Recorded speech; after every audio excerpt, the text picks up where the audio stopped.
We are delighted to welcome our next group of presenters to discuss how we can ensure equity in our career and technical education programs. If you have questions through the next presentation, please use the Q&A feature. Please welcome Zainab Rida, the Nebraska Department of Education Equity Officer, and two members from our special education team at NDE, Amy Rhone, Administrator of Special Education, and Special Education Specialist, Theresa Hayes.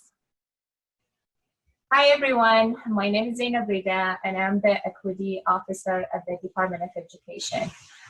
Thank you for a session today. I am joined today by two of my colleagues, Amy and Theresa, to present on meeting the needs of all CTE learners through equity lens. We are committing to centering equity in our all work as equity is driven through the mission of the department to lead and support the preparation of all Nebraskans for learning, earning, and living. As it shows in this slide, our commissioner, Dr. Blumstead, has revised our strategic plans and included a strategy that's specific to equity. As I am showing this slide, these are the goals, the three main goals, and there are strategies that how to meet those goals. And also, I have included our state board equity lens, which was adapted last October by the state board. We are very proud of our work as we are moving from an agency that is traditionally focused on regulation and compliance to one that is focused on leadership, innovation, and learning. I would like to share this video clip that provides an overview of equity in the United States, and it should take about 2 minutes. Across the country, states are raising academic standards for all students to make sure they're ready for college and the workforce when they graduate and can compete with students around the world.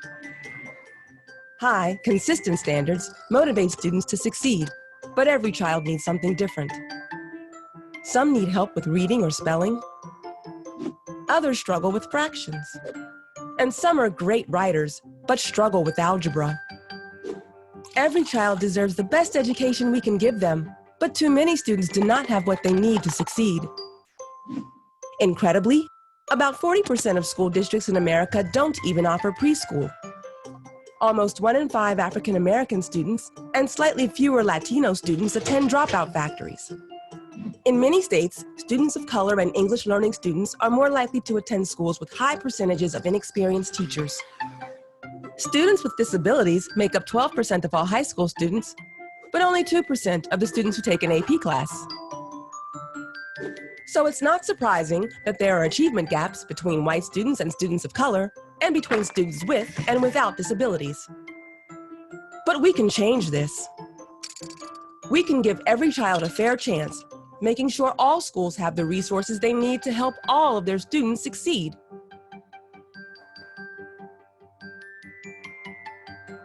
And that means providing additional resources for students who are struggling. Let your state and local elected officials know that you support high academic standards and want them to be implemented in a way that ensures every child succeeds.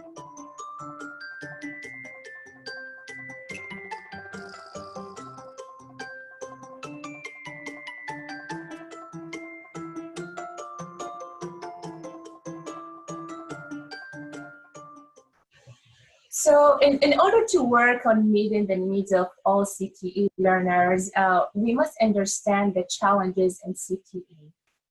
And in order to understand these challenges also, we need to know what do we mean by equity and what does equity in CTE look like.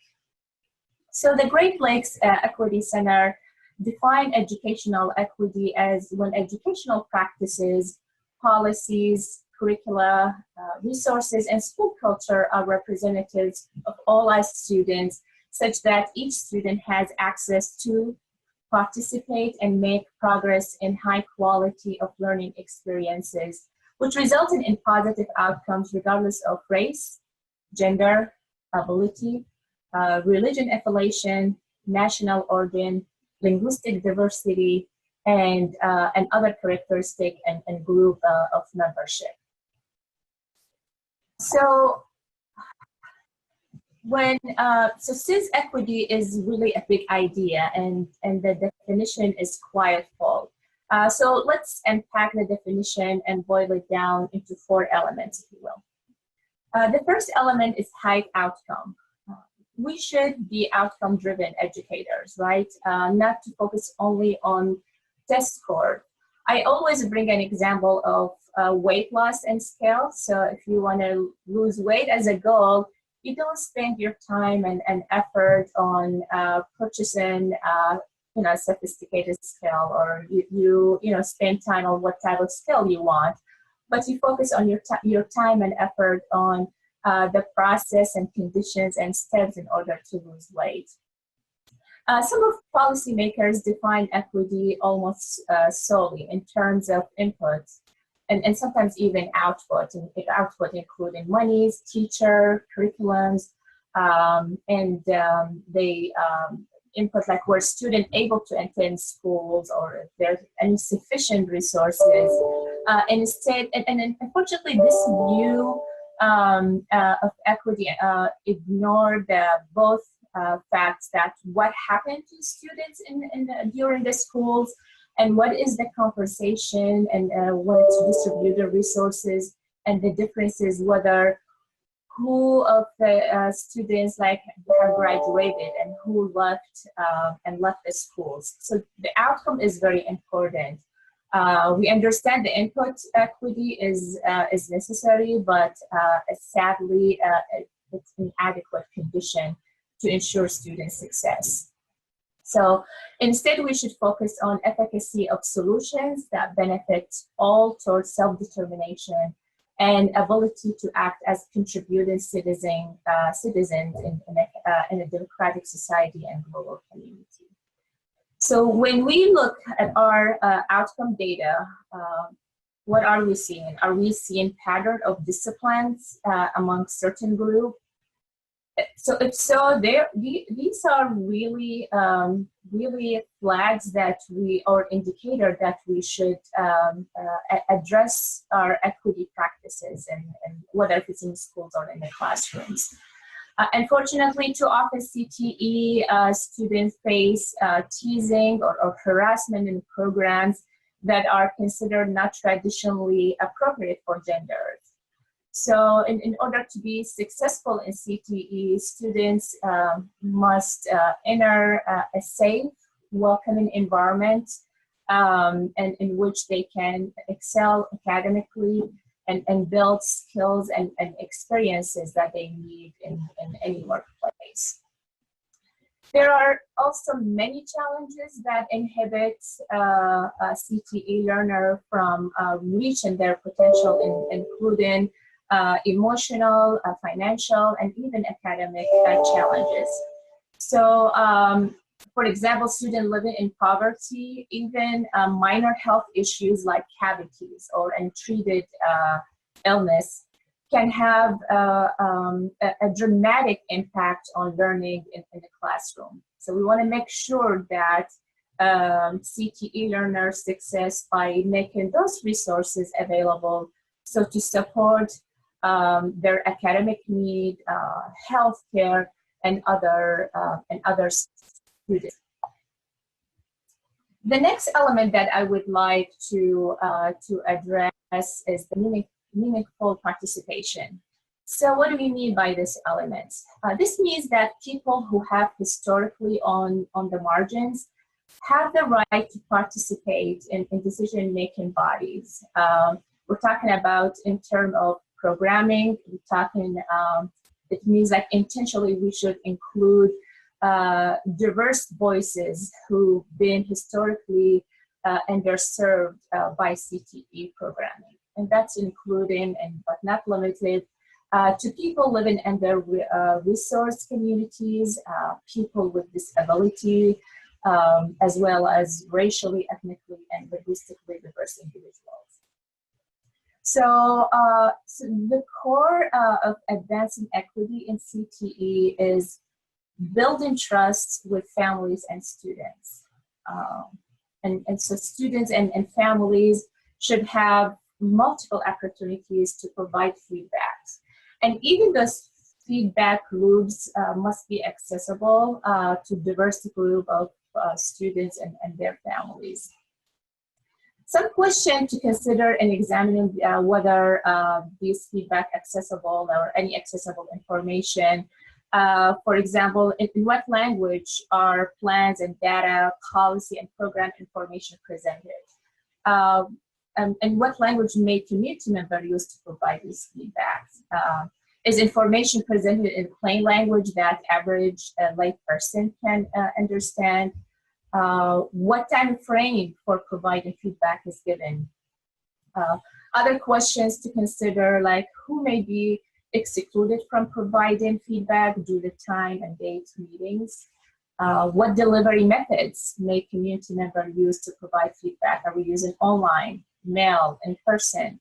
And finally, who may be unable to access these opportunities because of the location or time of the day or meeting. Our third core of education equity element is representation. And representation is at two levels. The first level, we're talking about curriculum. And the second one, instruction, which is the theme of this symposium. When we're talking about curriculum, are we providing a curriculum that's representative of all our students?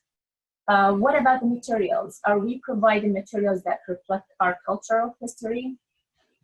When we use examples, we're not using only images on wall or books in the library. We should use examples of like a successful women writer or a contributor of art or scientists from different economic background or people from different gender identity or expression. The idea of curricula and instruction oftentimes is about instructional mentality, right? Are we using instructional methods that represent of our practices or for the orientation for all our students? Are we using variety instructional methods and standards and strategies? And likely, are we thinking about what are preferences for all our students? So it's very important to identify what are inequities in CTE and how we examine the root causes. Some questions to be considered, like which student population are overrepresented in CTE programs that are not aligned to high skills, high wage, or in-demand occupation, which are underrepresented in CTE. How does the population of CTE students vary across career clusters? And the last question, which students are graduating from high schools, earning credential values, enrolling in future education, or securing high wage employment?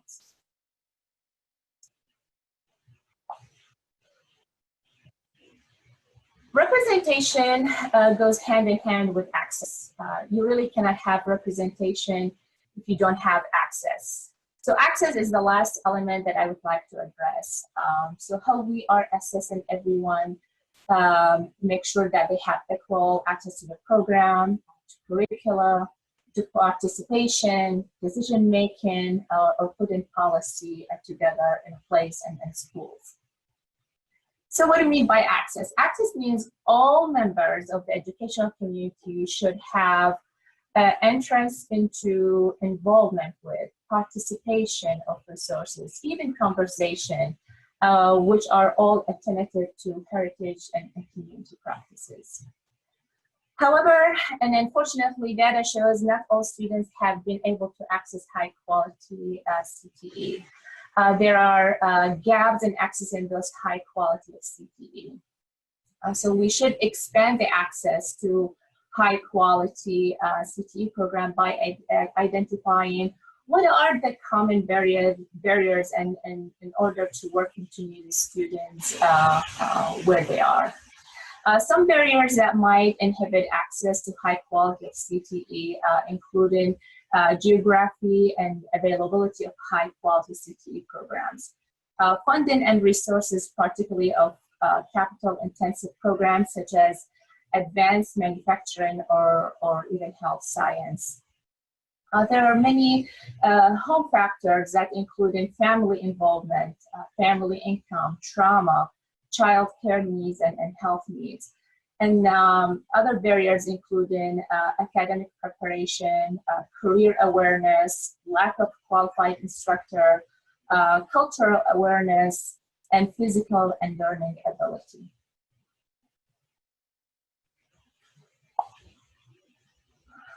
So why equity now? Well, to ensure everyone has the opportunity to learn, to ensure equal access and participation in quality learning experience, and to prepare all students for success in a global community.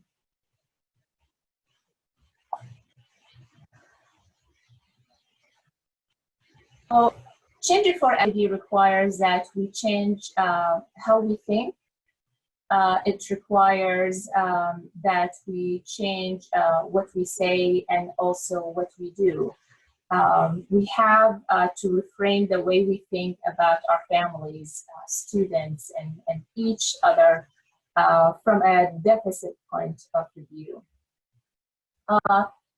So what I put are some resources for you, and those resources basically that offer equity considerations specific to CTE.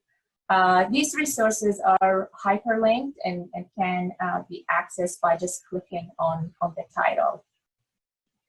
This would conclude my presentation, and I have included my contact information at the end, and please feel welcome to contact me if you have any question or need any more resources.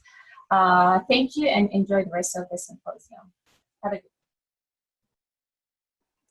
Good morning. My name is Amy Rhone, and I'm the administrator of the Office of Special Education at the Department of Education. I am joined today by Theresa Hayes, the transition coordinator for our office. We are so excited for the chance to talk to you all about the opportunities you as a CTE educator have to make a difference in the lives of students with disabilities.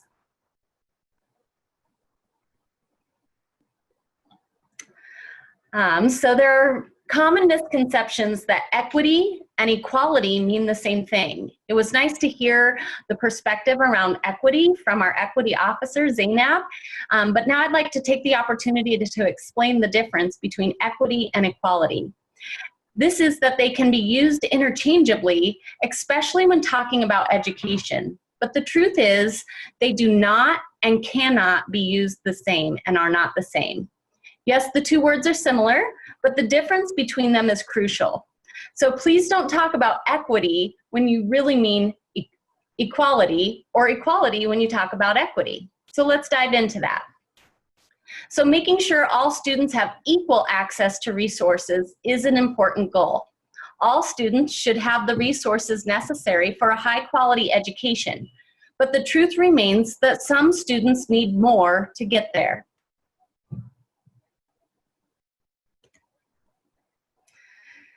Here's where equity comes in. The students who are furthest away from their academic goals require more of those resources to catch up, succeed, and eventually close the achievement gap. Giving students who come to school lagging academically because of factors outside of a school's control the exact same resources as students who are not academically challenged alone will not close the achievement gap. But making sure that students with disabilities and students of color have access to exceptional teachers and their school provides them with the kind of quality education they need to succeed will continue us on the path towards narrowing that gap. Ultimately, we want to remove that barrier and any barriers requiring supports. This is the goal of universal design for learning, which Theresa is going to tell us about later. Secondary, career, and technical education, or CTE as we know it, has always been a viable program pathway for students with disabilities, otherwise known as SWD, so the circle with the SWD there, seeking occupational skills training. Given the emphasis on college and career readiness, the IDEA, or the federal law under which special education falls, transition mandates, and the new Perkins 5 legislation, and skills needed for jobs in the 21st century, CTE for students with disabilities has taken on much greater importance in schools. The inclusion of students with disabilities in career and technical education, and even in science and technology and engineering and mathematics career paths, are built on a foundation of increasing support for meaningful education initiatives in the United States schools to prepare students for the demands of those 21st century workplace. The 2015 Every Student Succeeds Act, which we know as ESSA, was proposed to provide all children, including students with disabilities, significant opportunities to receive a fair, equitable, and high-quality education, and to close the educational achievement gaps. ESSA requires states to establish standards, assessments, and accountability systems, expanding the 2004 Individuals with Disabilities Act mandate to ensure that eligible students with disabilities are provided individualized services and supports to ensure access to general education opportunities. In terms of CTE access, students with disabilities need equitable access to new initiatives, including developing facilities with and mastery of core content knowledge, the future measures of learning as envisioned by project contributors, also value that enduring skills and personal qualities that demonstrate academic tenacity and competence, and other lifelong learning skills that will remain relevant in 10 to 20 years. So the Perkins 5 has specific provisions for students with disabilities.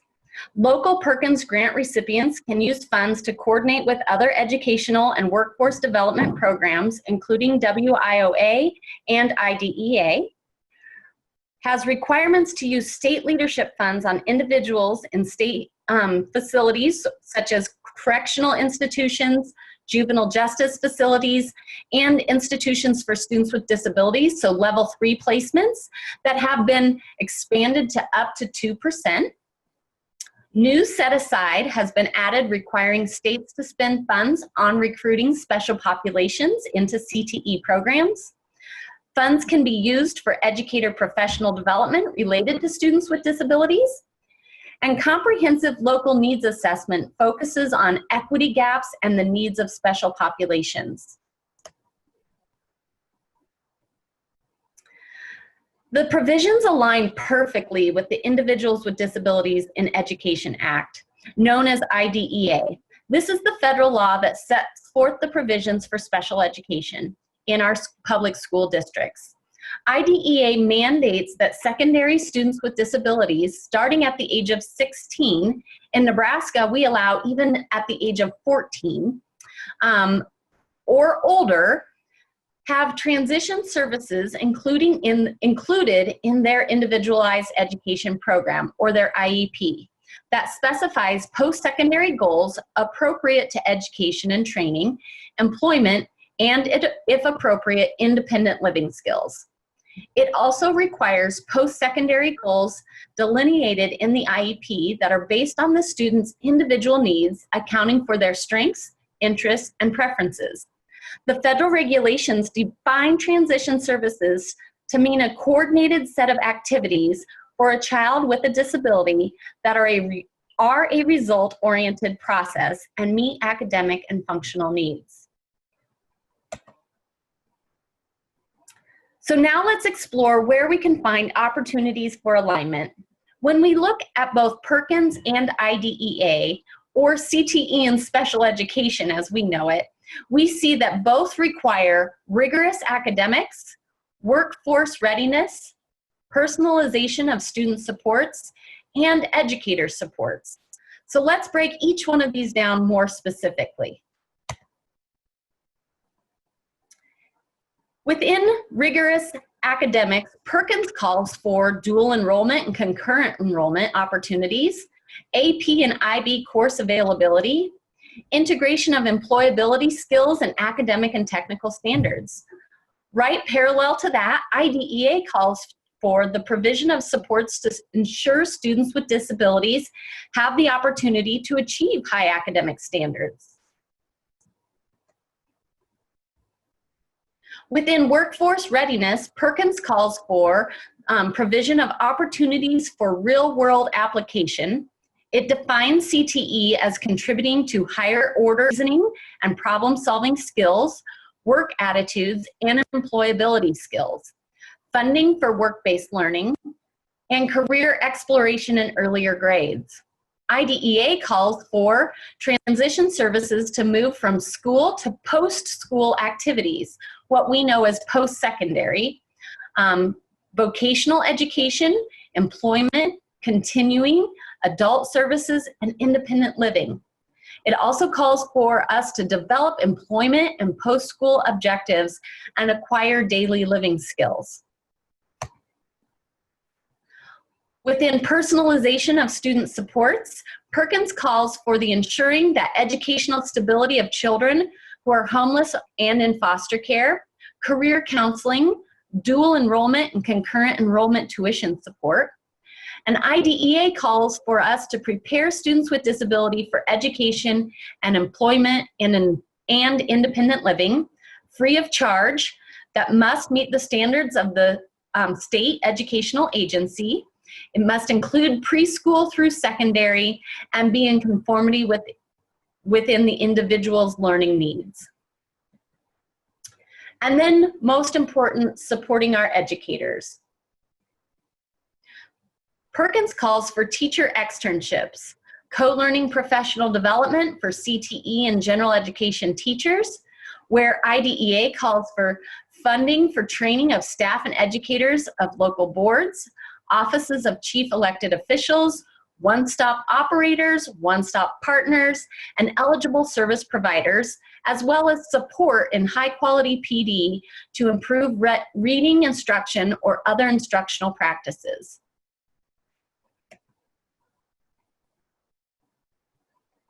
More times than not, educators feel unprepared for providing CTEs for students with disabilities.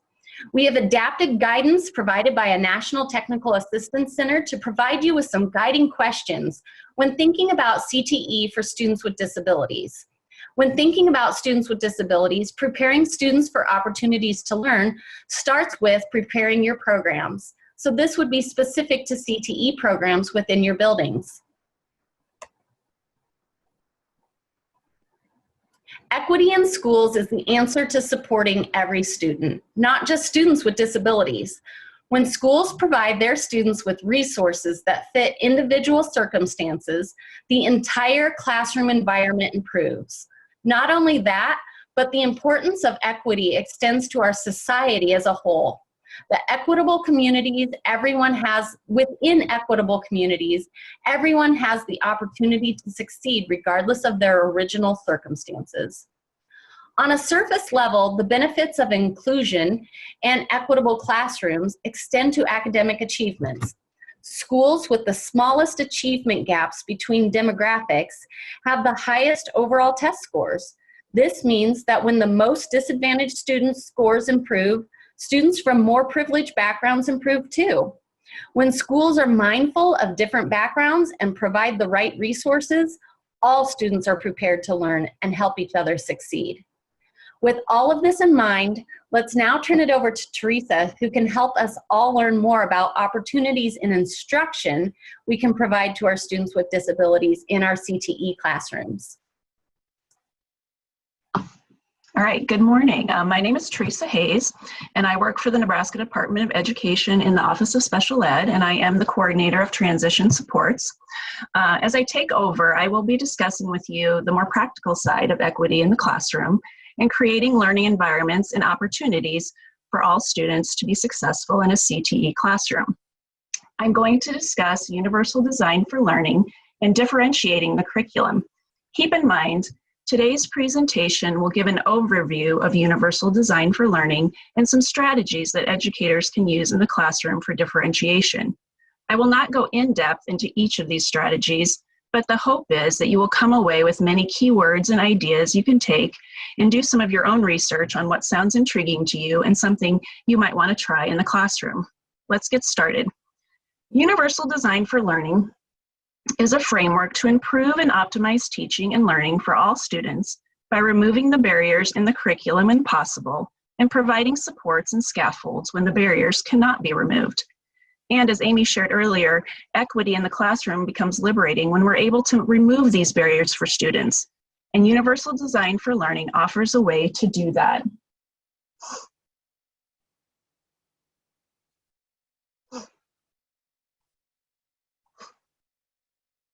There are three guiding principles behind universal design for learning. The first of these is the why, or sometimes referred to as the affective network. This is how learners get engaged and stay motivated. As educators, we can ask, how can I stimulate interest and motivate for learning? The second guiding principle is the what, or the recognition network. This is how learners gather facts and categorize what they see, hear, and read. As educators, we can ask, how can I present content and information in different ways? The third guiding principle is the how, or the strategic network. This is how learners organize and express their ideas by planning and performing tasks. As educators, we can ask, how can I differentiate the way students can express what they know?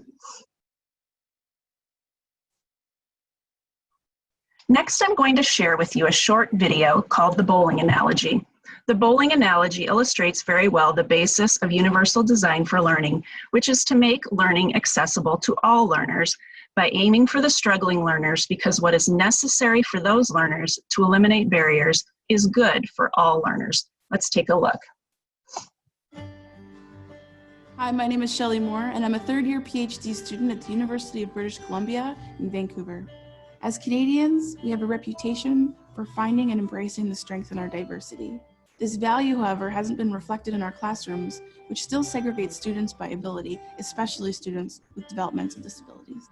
There's a gap in our understanding about what we know inclusive education to be philosophically versus what we understand and the importance of understanding inclusion in our practice. This is the question I'm trying to answer in my research, is how can we find the value in the day-to-day practice in our classrooms in terms of inclusive education?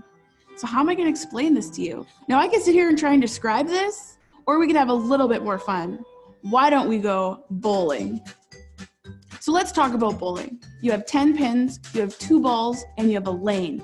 The goal is to knock down as many pins as you can. But if you don't get them all, it's okay because you have another chance. But when I bowl and roll the ball down the middle and I don't knock them all down, what often ends up happening to me is that there's 2 pins left standing on either end, and they stare at you.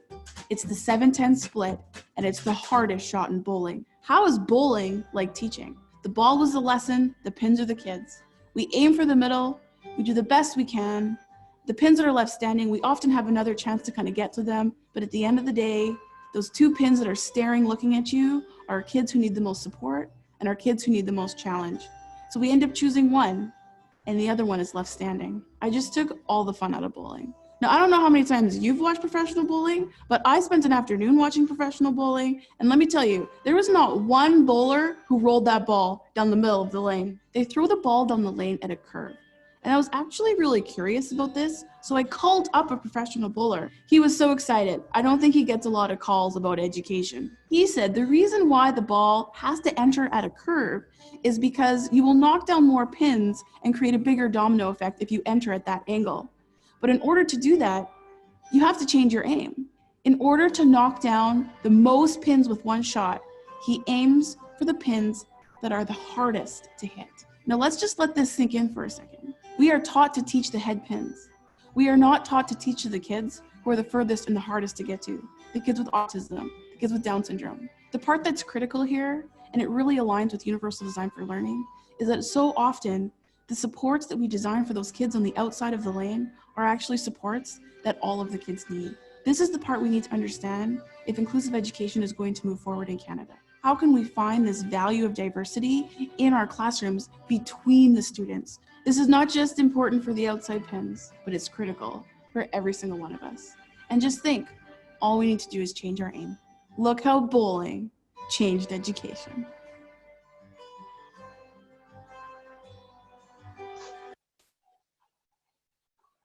All right, I just want to reiterate here, this analogy strongly illustrates the importance of making learning accessible to all learners by aiming for the struggling learners and providing supports. In doing so, the students with disabilities are provided with what they need to allow accessibility to learning, and in doing so, also provides opportunities that are beneficial to all students. Keep in mind, there are no average students. Variability is the norm in a classroom, and UDL helps to plan and provide for that learning to reach the needs of all learners.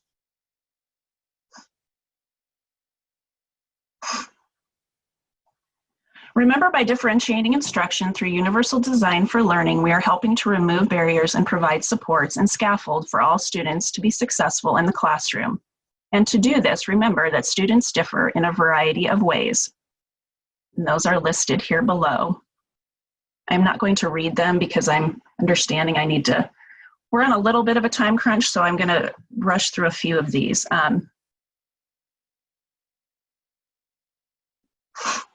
Differentiated instruction. As you think about differentiated instruction, it should provide students with multiple options for learning and expression. It does not change what is taught, it just changes how it is taught.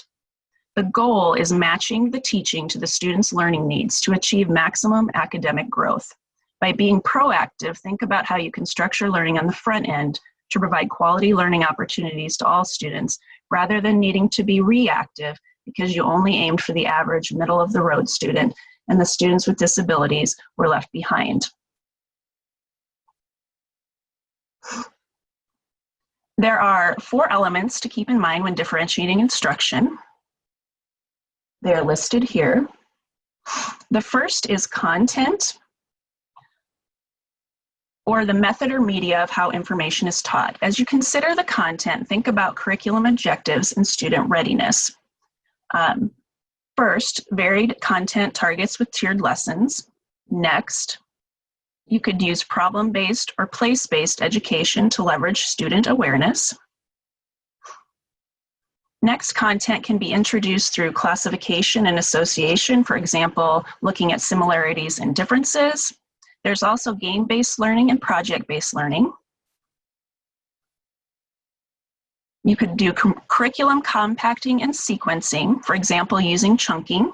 Chunking is a strategy used to help a learner process information. The learner groups content into small, manageable units, making the information easier to process. Essentially, chunking helps in learning by breaking long strings of information into bite-sized chunks. And lastly, content could be introduced with tiered instruction. This is a method that varies the level of assignments so all students have a chance to find success and make progress. Teachers tier learning so students are working at different levels of the same task, with more difficult and challenging than others. All students work on, explore, investigate, and learn the same basic material, but on differing levels or tiers. The next element of differentiation is process. Listed are some ways students may be given to practice and learn skills. Some of these are well known to teaching, and I will not delve into these. Others may provide a little more, I may provide a little more explanation for. There is the use of graphic organizers. There is didactic, or more traditionally known as direct teaching, versus inquiry-based teaching. Next to consider is guided practice versus independent learning stations. And another option to consider is learning task menus versus just a traditional assignment that would normally be given in a class. Learning task menus are also known as choice boards. That's a form of differentiating learning that gives students a menu or choice of learning activities. Learning menus and choice boards can be used to meet the needs of many types of students at one time. Also consider learning styles versus multiple intelligences. The final way listed here to practice or learn content is leveling.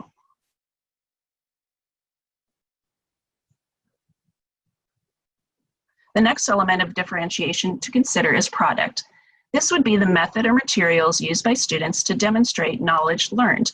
Think about ways students can demonstrate learning that will take the place of traditional assignments and assessments. There are non-linguistic content representations, for example, graphic organizers or mental pictures, visual media presentations like posters or pictographs, physical model presentations like 3D models, oral report presentations, for example, doing a PowerPoint or a Prezi, digital designed curriculum presentations, just online projects, kinesthetic activity presentations like art or drama or musical projects, or something that's more open-ended where the students are encouraged to propose ideas for their projects. The final element of differentiation is environment. This is where the information is shared and how information is shared. Is the classroom teacher or student-centered instruction? There's whole class instruction, small group instruction, for example, learning stations. There could be cooperative or flexible grouping. Things to think about when setting up your classroom for learning. Psychologically, you want to create a safe and supportive learning environment. This can be done by having a flexible classroom layout. A flexible layout is key to supporting independent and collaborative learning. Furniture arrangements will want to provide for quiet spaces, collaborative planning spaces, and independent workspace. When grouping students, consider grouping based on student interest and how they like to learn. And lastly, classroom management techniques that you utilize should reflect your belief that students deserve a safe and supportive learning environment.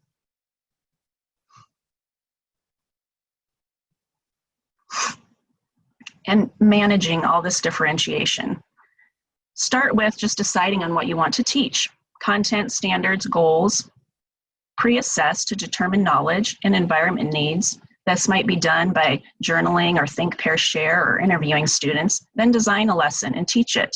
And once it's taught, reflect and redesign. I think where people run into problems with wanting to use universal design for learning is they try to do too much at once. So take it slowly. Do not try to do too much. Just start with one standard or one goal and start there, and then reflect and redesign as necessary. Yep, I'm ready. The final thought for today, as you consider making your CTE classroom more accessible and equitable for students with disabilities, please keep in mind special education students are general education students first and foremost. And it is our job as educators to make our classroom accessible to all those who learn within our walls. Thank you. And I do have some contact information that can be made available if anybody has any questions. Thank you, Zainab, Amy, and Theresa.